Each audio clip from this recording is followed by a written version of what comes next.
take a look at the MetaManager Content Store Documenter module, and we're going to show how you can use it to gain better insight into your security configurations and get a true picture of who has access to what within your Cognos environment. This list here contains all the items I want in my report. For our demonstration today, I've created a user account, ARI, 2 security groups, Group 1 and Group 2, and 3 reports. I've added ARI as a member of Group 1, and Group 1 as a member of Group 2. Then I granted each one of these explicit access to one of the reports down below. Let's take a look at that in Security Editor. It'll make things a little more clear. Here you can see we have Report 1, 2, and 3, with Group 1 being granted explicit access to Report 1, Group 2 being granted access to Report 2, and our user ARI being granted access to Report 3.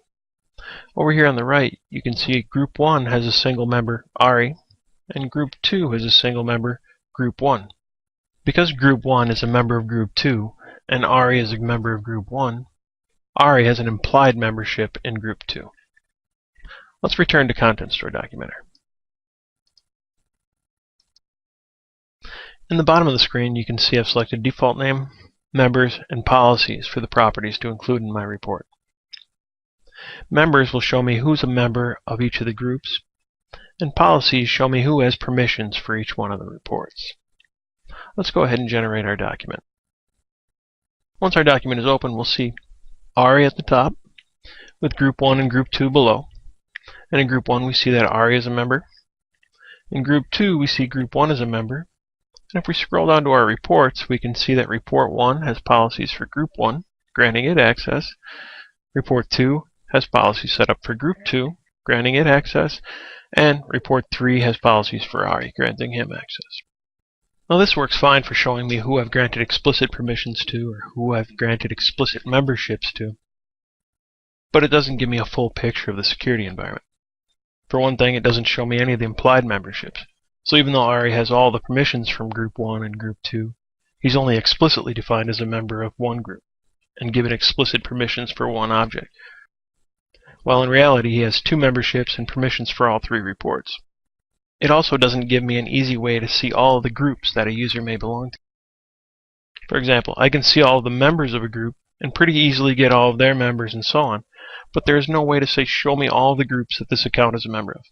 To do that, we would have to look at every group that could have the user as a member, then look at all of their implied memberships, and recursively generate a list of all the memberships belonging to that object.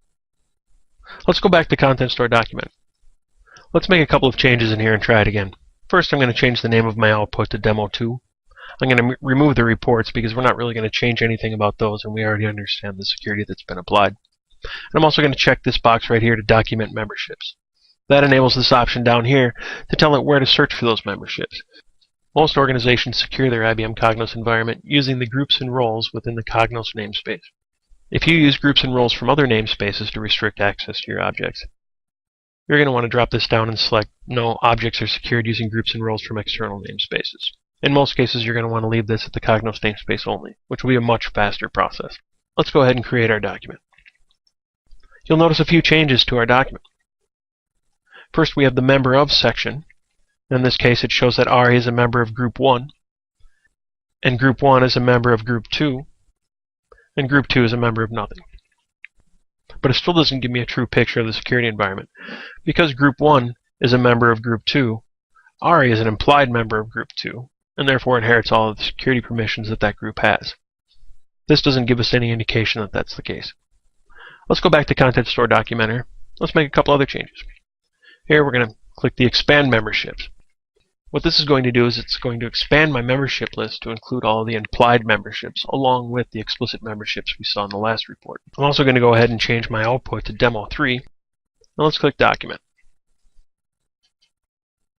Now you'll see ARI shows that it's a member of Group 1 and Group 2 because of the implied permissions.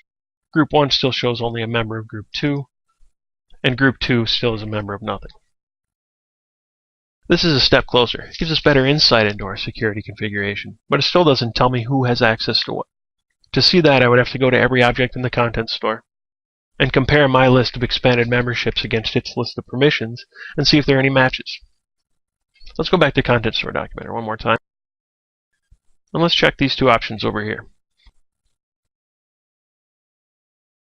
What those options are going to do is search through the content store for every object and load its permissions and compare it against my list of expanded memberships to see if there are any matches.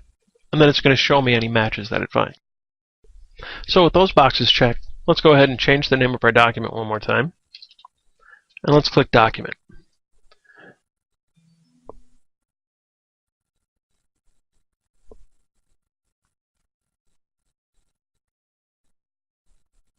Once our document's generated, you'll notice a new section for our account, Access Rights, listing each one of the reports and the folder that it's contained in, which Ari has access to through his explicit membership in Group 1 and the implied membership in Group 2. If you look at Group 1, it's a member of Group 2 and granted the access rights of itself for Report 1, the folder it's contained in, and then its membership with Group 2. Group 2 has the access rights defined for it, but has no additional access rights because it has no implied memberships. This concludes our demonstration for today.